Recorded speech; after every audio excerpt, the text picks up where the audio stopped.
God అందరికీ వందనాలండి. సమయమందు మనం వాక్యాన్ని ధ్యానించుకుందాము. మత్తయి సువార్త 18వ అధ్యాయం 1-14 వచనాలు ధ్యానించుకుందాం. చూడండి, ఆ కాలమందు శిష్యులు యేసునొద్దకు వచ్చి పరలోక రాజ్యంలో ఎవడు గొప్పవాడని అడుగగా, ఆయన ఒక చిన్న బిడ్డను తన యొద్దకు పిలిచి వారి మధ్య నిలువబెట్టి ఇట్లా నేను మీరు మార్పు నుండి బిడ్డల వంటి వారైతేనే గాని పరలోక రాజ్యంలో ప్రవేశింపరని మీతో నిశ్చయముగా చెప్పుచున్నాను. చూడండి, యేసు ప్రభు వారి యొక్క 12 మంది శిష్యులకు వారి మధ్యలో ఒక ప్రస్తావన వచ్చింది. అదేంటంటే పరలోక రాజ్యంలో ఎవరు గొప్పవారు, పరలోక రాజ్యంలో ఎవరు గొప్పవారు అనే సందేహము ఆ యొక్క ప్రస్తావన వారి మధ్య వచ్చినప్పుడు వారి యేసుక్రీస్తు ప్రభు వారి దగ్గరికి వచ్చి వారి ప్రభువుని అడగడం జరిగింది. ఆయన్ని అడిగినప్పుడు ఆయన ఇచ్చిన సమాధానం చూడండి, ఒక చిన్న బిడ్డను పిలిచి వారి మధ్య నిలవబెట్టి మీరు మార్పు నుండి బిడ్డల వంటి వారైతేనే కానీ పరలోక రాజ్యంలో ప్రవేశించరని మీతో నిశ్చయముగా చెప్తున్నాను అని ఆయన చెప్పడం జరిగింది. చిన్న బిడ్డను ఎందుకు పిలిచారండి? చిన్న బిడ్డలు ఎటువంటి వారండి? మార్పు నుండి. ఎవరు మార్పు నొందాలి? మనలాంటి వారము మార్పు నుండి పిల్లలను పోలి జీవించాలి. చిన్నపిల్లల్ని ఒకసారి ఆలోచించండి. మీరు చిన్నపిల్లల యొక్క జీవితం ఎలాంటిదండి? అక్కడికి వెళ్ళొద్దంటే వెళ్ళరు, అది చేయొద్దంటే చెయ్యరు. వారికి ఏం తెలియదు, ఏమేమి తెలియవండి. దుర్యాలోచనలు వారి హృదయంలో ఉంటాయా? ఉండవు. అహంకారం వారి హృదయంలో ఉంటుందా? ఉండదు. చెడుతనం వారి హృదయంలో ఉంటుందా? ఉండదు. గర్వపు స్వభావం వారికి ఉంటుందా? ఉండదు.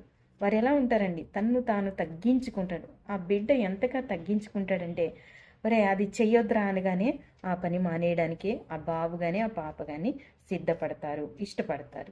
చూడండి, అదే మనలాంటి వాళ్ళతోని అది చెయ్యొద్దంటే మనం వింటామా? ఎందుకు వినము? మన యొక్క హృదయమునకు మంచి చెడు సమస్త జ్ఞానము తెలుసు. మనం లోబడడం చాలా కష్టమండి. లోబడలేం, ఎదుటివారి మాట వినలేం, ఎదుటివారు చెప్పేది అంగీకరించలేము. అంగీకరించే మనస్తత్వం, స్వభావం మనకు ఉండదు. కానీ క్రీస్తు ప్రభువారు ఏమంటున్నారంటే, మార్పు నొంది బిడ్డల వంటి స్వభావాన్ని ధరించుకోవాలి. ఆ బిడ్డ ఏ విధంగా అయితే ఉంటాడో, ఆ బిడ్డ ఏ విధంగా యథార్థమైన మనస్సు కలిగి తన్ను తాను తగ్గించుకుని నిర్మలమైన మనస్సాక్షి కలిగి ఉంటాడో. ఎందుకంటే నిర్మలమైన మనస్సాక్షి ఉంటాడు బిడ్డ, వాడిలో ఎటువంటి దురుద్దేశము కానీ కల్మషము కానీ వాడికి తెలీదు, పసిబిడ్డకి. అటువంటి వారిమై మనం బ్రతకాలని మన క్రీస్తు ప్రభువారు మనకి బోధించడం జరిగింది. అంటే శిష్యులకు తెలియజేశారు. దాని ద్వారా మనం నేర్చుకోవాల్సింది ఏంటంటే, మనము కూడా అటువంటి మార్పు నుండి అటువంటి వారమై బ్రతకాలని మనకి వాక్యము తెలియజేస్తూ ఉంది. తర్వాత చూడండి, 4వ వచనం, కాగా ఈ బిడ్డల వల్లే తను తాను తగ్గించుకుని వాడెవడో వాడు పరలోక రాజ్యంలో గొప్పవాడు. పరలోక రాజ్యంలో ఎవడు గొప్పవాడండి? ఇప్పుడు తను తాను తగ్గించుకునేవాడు గొప్పవాడు. ఎవరైతే వారిని వారు తగ్గించుకుని దేవుని బలిష్టమైన చేతి కింద దీన మనస్సు కలిగి జీవిస్తారో వారండి పరలోక రాజ్యంలో గొప్పవారు. దేవుని ఆజ్ఞను ఎవరైతే పాటించి ఆ ఆజ్ఞ ప్రకారంగా జీవిస్తారో వారండి గొప్పవారు. చూడండి, మరియు 5వ వచనాన్ని చూడండి, మరియు ఇలాంటి యొక్క బిడ్డ నా పేరటి చేర్చుకునివాడు నన్ను చేర్చుకును. నా యందు విశ్వాసముంచు ఈ చిన్న వారిలో ఒకరిని అభ్యంతపరచువాడెవడో వాడు మెడకు పెద్ద తిరుగుటరాయి కట్టబడిన వాడే మిక్కిలి లోతైన సముద్రంలో ముంచి వేయబడటం వానికి మేలు. ఈ వచనం యొక్క అర్థం ఏంటండి? ఎవరైతే క్రీస్తు ప్రభువారిని నమ్మినప్పుడు వారి చిన్న బిడ్డల వలె మార్పు నుండి బిడ్డల వంటి వారై ప్రభువుని వెంబడిస్తారో, దేవుని నమ్ముతారో, దేవుని చేతి క్రింద లేకపోతే దేవుని అధికారం కింద జీవిస్తారో వారు ఎటువంటి వారండి? చిన్న బిడ్డలు లాంటి వారు. దేవుడు అలా పోలుస్తున్నాడు. దేవుడు అంటే యేసుక్రీస్తు ప్రభువారు అలా పోల్చి చూపిస్తున్నారనమాట. నా పేరట, ఆయన పేరట చిన్న బిడ్డలు ఎవరు వెళ్తారండి? ఆయన పేరట చిన్న బిడ్డలు ఎవరు వెళ్తారండి? చిన్న బిడ్డలు ఎవరు సువార్త చేయరు. కానీ ఎవరైతే క్రీస్తు ప్రభువారిని నమ్మి వారిని వారు తగ్గించుకొని వారి మనస్సు మార్చుకొని నిర్మలమైన మనస్సాక్షితో, మంచి మనస్సాక్షితో, శుద్ధ హృదయంతో జీవిస్తూ దేవుని అధికారం క్రింద బ్రతుకుతున్నవారు దేవుని క్రీస్తు ప్రభు దేవుని గూర్చిన సువార్తను పట్టుకుని వెళుతూ ఉన్నప్పుడు ఎవరైతే వారిని తృణీకరించకుండా వారిని స్వీకరిస్తారో, వారిని అంగీకరిస్తారో వారు ధన్యులండి. చూడండి, అక్కడ ఏం రాయబడింది? నా యందు విశ్వాసముంచు ఈ చిన్న వారిలో ఒకరిని అభ్యంతరపరచువాడేవాడు. ఎవరైతే సువార్తను తీసుకుని వెళ్తున్నారో వారి విషయమై ఎవరైతే అభ్యంతర పడతారో, ఎవరైతే వారిని దూషిస్తారో, ఎవరైతే వారిని తిడతారో, కొడతారో, వారిని హింసిస్తారో, వేధిస్తారో, బాధ పెడతారో అటువంటి వాళ్ళకి దేవుడు యేసుక్రీస్తు ప్రభువారు ఆనాడు ఒక మాట చెప్పారండి.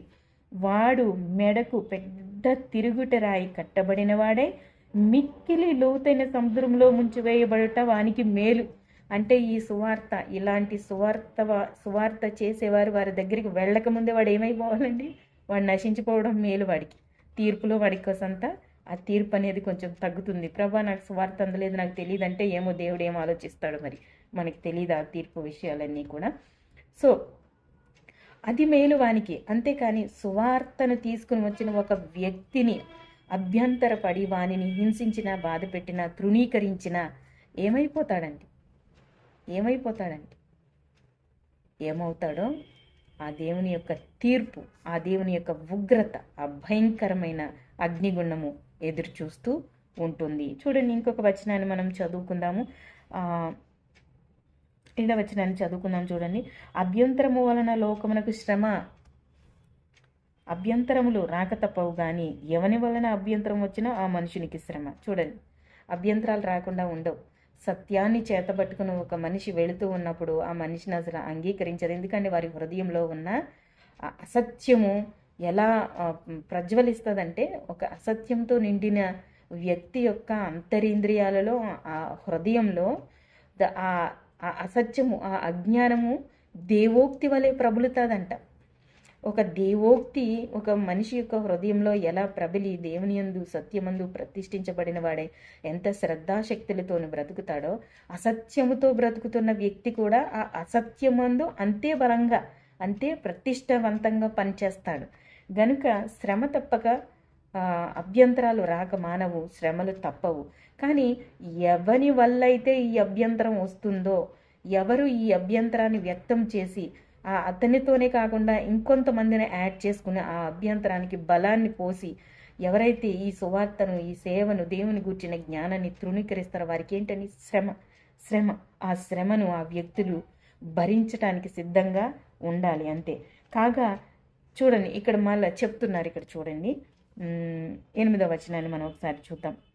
కాగా నీ చేయి అయినను నీ పాదమైనను నిన్ను అభ్యంతరపరిచిన ఎడల దాన్ని నరికి నీ యొద్ద నుండి పారవేయము. 2 చేతులు 2 పాదములను కలిగి నిత్యాజ్ఞలో పడవేయబట్టు కంటే కుంటివాడవుగాను అంగహీనుడుగాను జీవంలో ప్రవేశించుట నీకు మేలు. నీ కన్ను నిన్ను అభ్యంతరపరిచిన ఎడల దాన్ని పెరికి నీ యొద్ద నుండి పారవేయము. 2 కన్నులు కలిగి అగ్నిగల నరకంలో వేయబట్ట కంటే ఒక కన్ను కలిగి జీవంలో ప్రవేశించుట నీకు మేలు. చూడండి, అంటే దీనికి అర్థం ఏంటండి? అంటే ఒక కాలు, ఒక చెయ్యి నిన్ను అభ్యంతరపరిస్తే దాన్ని నరికి పడేయమంటే ఏంటండి అర్థము? లేకపోతే నీ కన్ను నిన్ను అభ్యంతరపరిస్తే అది పీకి పడేయమంటున్నాడు దేవుడు. అంటే అర్థం ఏంటి దానికి? చూడండి, చాలామంది మన సమాజంలో చాలామంది ఎలా ఉన్నారంటే, నేను దేవుని అంగీకరిస్తే, నేను చర్చికి వెళ్తే, లేకపోతే ప్రార్థన చేసుకుంటే నన్ను నా ఇంట్లో వాళ్ళు తృణీకరిస్తారేమో, నన్ను నా సమాజం వాళ్ళు వెలివేస్తారేమో, ఇలా అనేక రకాలైన భయాలతో బ్రతికేవారు చాలామంది ఉన్నారండి. చూడండి, ఒక పాపం చేయడానికి ఒక మనిషిని ప్రేరేపించేది ఏంటండి? హృదయ ఆలోచనలు ప్రేరేపిస్తూ ఉంటాయి. గనుక ఇలాంటి పాపం చేయడానికి కానీ, లేక దేవుని విషయమైన, సువార్త విషయమైన, దేవుని గూర్చిన జ్ఞానం విషయమైన ఏదైనా అభ్యంతరం ఉంటే ఆ అభ్యంతరాన్ని ఎదుర్కోవాలి. గెంటేస్తారా? సరే, దేవుడు చూసుకుంటాడు. దేవుడు వదిలేస్తాడా అండి? దేవుడు వదిలేయడు. ఎంత శ్రమైనప్పటికీ ఈ లోకంలో ఓర్చుకుని దానిని ఎవరైతే జయిస్తారో, దాన్ని ఎవరైతే ఫేస్ చేస్తారో అటువంటి వారు పరలోక రాజ్యంలో గొప్పవారండి. గొప్పవారిగా దేవుడు ఎంచుతాడు. వారికి పరలోక రాజ్యంలో గొప్ప స్థానాన్ని అనుగ్రహిస్తారు. చూడండి, ఇంకా 10వ వచనాన్ని మనం చూస్తే, ఈ చిన్నవారిలో ఒకరినైనను తృణీకరింపకుండా చూసుకునడి. వీరు దూతలు పరలోకమందున్న నా తండ్రి ముఖమును ఎల్లప్పుడూ పరలోకమందు చూచుచున్నారని మీతో చెప్తున్నాను. చూడండి, చిన్నపిల్లలు, ఈ చిన్నవారిలో ఎవరిని తృణీకరించవద్దు. వీరి పక్షాన్ని ఎవరున్నారండి? దేవుని పని చేసే వారి పక్షాన ఎవరుంటారండి? దేవునిలా బ్రతికే వారి పక్షాన ఎవరుంటారండి? విరిగి నలిగిన హృదయంతో బ్రతికి దేవుని అధికారం కింద జీవించే వారి పక్షాన ఎవరుంటారండి? దేవుడు దూతలు నియమిస్తాడండి. ఆ దూతలు ఎల్లప్పుడూ దేవుని యొక్క సన్నిధిలో వీరి గూర్చిన సమాచారాన్ని చేరవేస్తూ ఉంటారు. జాగ్రత్త, ఎవరైతే దేవుని యొక్క బిడ్డలను, దేవుని అభిషేకించిన వారిని, దేవుని గూర్చిన జ్ఞానాన్ని కలిగి దేవుని సువార్తను ప్రకటించే వారిని, అంటే దేవుని పక్షంగా నిలబడే ప్రతి ఒక్కరిని ఏం చేయాలని? సన్మానించాలి. లేక మన ఇష్టానుసారంగా ఎవరైనా మాట్లాడుతున్నా, హింసిస్తున్నా, బాధ పెడుతున్నా ఏం జరుగుతుందండి? దేవదూతలు ఆయనకి సమాచారాన్ని, ఆయన లోకమంతంతటా ఆయన కనుదృష్టి, యథార్థమైన హృదయం కలిగి దేవుని ఎదికే వారు ఉన్నారేమోనని ఆయన కనుదృష్టి సంచారం చేస్తూ ఉంది.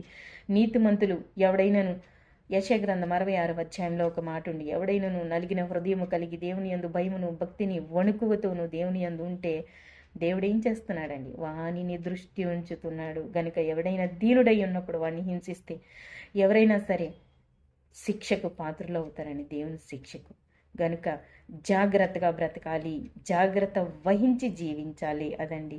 తర్వాత 11వ వచనాన్ని మనం చూసినట్లయితే, మీకేం తోచున్నది? ఒక మనిషినికి 100 గొర్రెలుండి వాటిలో ఒకటి తప్పిపోతే అతను ఏం చేస్తాడండి? 99 గొర్రెలను విడిచిపెట్టి తప్పిపోయిన ఒక గొర్రె వెనకాల పరిగెడతాడండి. ఎందుకు పరిగెడతాడు అతను? ఎందుకు పరుగులు పెడుతూ వెతుక్కుంటాడు?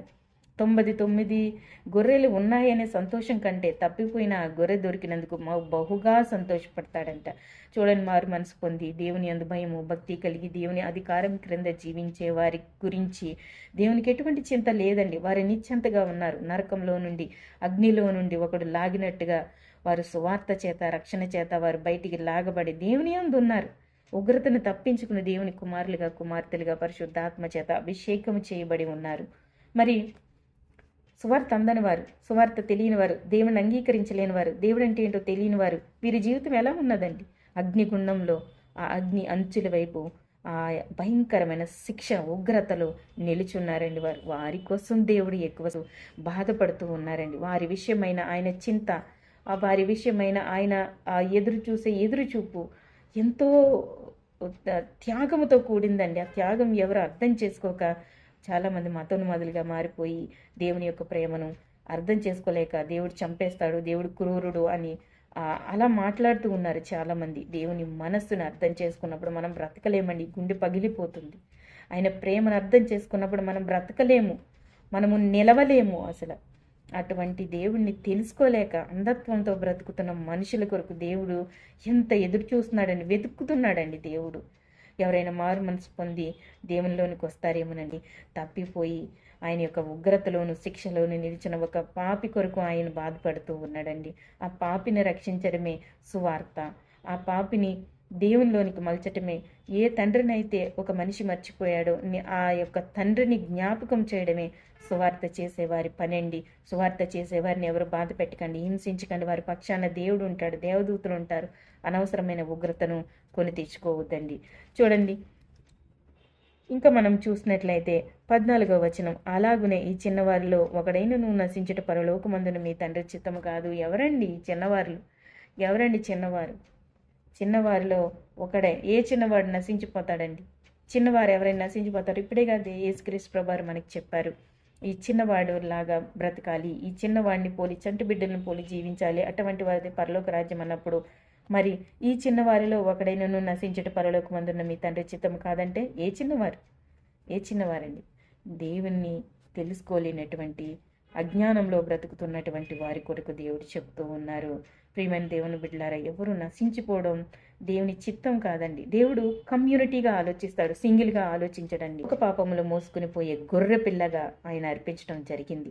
చూడండి, అందరి పాపముల నిమిత్తమై క్రీస్తు ప్రభు వారిని బలిగా ఇచ్చేశాడుగా దేవుడు. ఆయన క్రూరుడండి? ఆయన క్రూరుడా? అందరూ రక్షించబడాలి, అందరూ తనకు కుమారులుగా, కుమార్తెలుగా పాపము నుండి తప్పించబడాలి అని కోరుకున్న దేవుడు క్రూరుడు ఎలాగవుతాడండి?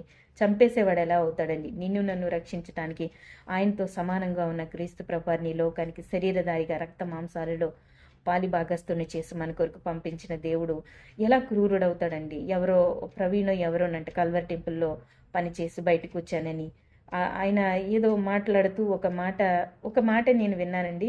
అది నేను సరిగ్గా కూడా వినలేదు. ఆయన చెప్తా ఉన్నాడు ఏంటంటే, బాబు పాత నిబంధనలో దేవుడు ఏంటి ఇంత క్రూరంగా ఉన్నాడు, క్రూరుడు, అందరినీ చంపేస్తాడంటే అవిధేయతగా ఉన్నవారిని ఎవరు సహించలేరండి. మరి ఈ ఈ సౌర కుటుంబాన్ని చేసిన దేవుడు, సర్వ భూమిని చేసిన దేవుడు, భూమి కింద ఉన్న నీళ్లను చేసిన దేవుడు, మరి ఇంత సర్వ సృష్టిని చేసి చూడండి, ఒక ఏమంటారు అది, ఒక గ్రహాన్ని అధ్యయనం చేయడానికి మనిషి యొక్క జీవితం సరిపోదు. కనుక అలాంటి గ్రహాలను అనేక లక్షల కోట్ల గ్రహాలను కలిగించిన ఆ దేవుడు సర్వ సృష్టి ఆయన చేతులు ఎలా ఉందండి? ఓ చిన్న చాక్లెట్ లాంటిదండి ఇది. ఒక చిన్న పిల్లాడి చేతిలో జల్లీ చాక్లెట్ పెట్టి చూడండి, వాడి నోట్లో ఎట్లా వేసుకుంటాడు, ఎలా తింటాడు. సో దేవుని యొక్క చేతిలో ఈ సృష్టి అంతా కూడా చాలా చిన్నదండి. అటువంటి చిన్నది మరి అంత మహామహుడు మహోన్నతుడు మహాగణుడైన దేవుని కోపం వస్తే ఎలా ఉంటుందండి? ఎవరు తట్టుకోగలరండి? అందుకే అవిధేయతను ఆయన సహించలేడు. ఆ అవిధేయత పోగొట్టి విధేయతను మనకు నేర్పించాలని ఆయన ప్రియ కుమారుడైన క్రీస్తు ప్రభువారిని ఈ లోకానికి పంపించారు. మనం విధేయత క్రీస్తు ప్రభువారిని చూసి నేర్చుకోవాలి. అంతేనండి. అందుకోసమే క్రీస్తు ప్రభువారు వచ్చారు. అందుకే విధేయత అంటే ఏంటో ఆయన మనకి నేర్పించారు. విధేయత గూర్చిన సమస్తమైన జ్ఞానాన్ని మనకి తెలియజేశారు. తండ్రికి ఏం కావాలి, తండ్రి ఏం కోరుకుంటున్నారు, తండ్రికి అవసరమైంది ఏంటి, అది మనకి తెలియజేశారు. ఇన్ని విషయాలు తెలియజేసిన ఆ సర్వోన్నతుడైన దేవుణ్ణి ఎందుకండి మనం ఇంకా నెగ్లెక్ట్ చేస్తూ ఉన్నాము? అనేక మంది ఉన్నారు, వారికి మనము సువార్తను ప్రకటించాలి, సువార్త భారాన్ని మోయాలి. మనము అనేక చోట్లకు తిరగాలి. అవకాశం ఉన్నవారు తిరగాలి, అవకాశం లేనివారు ఇలా సోషల్ మీడియాను ఎంపిక చేసుకుని సువార్తను చేయాలి. అందరికీ వందనాలండి. ఈ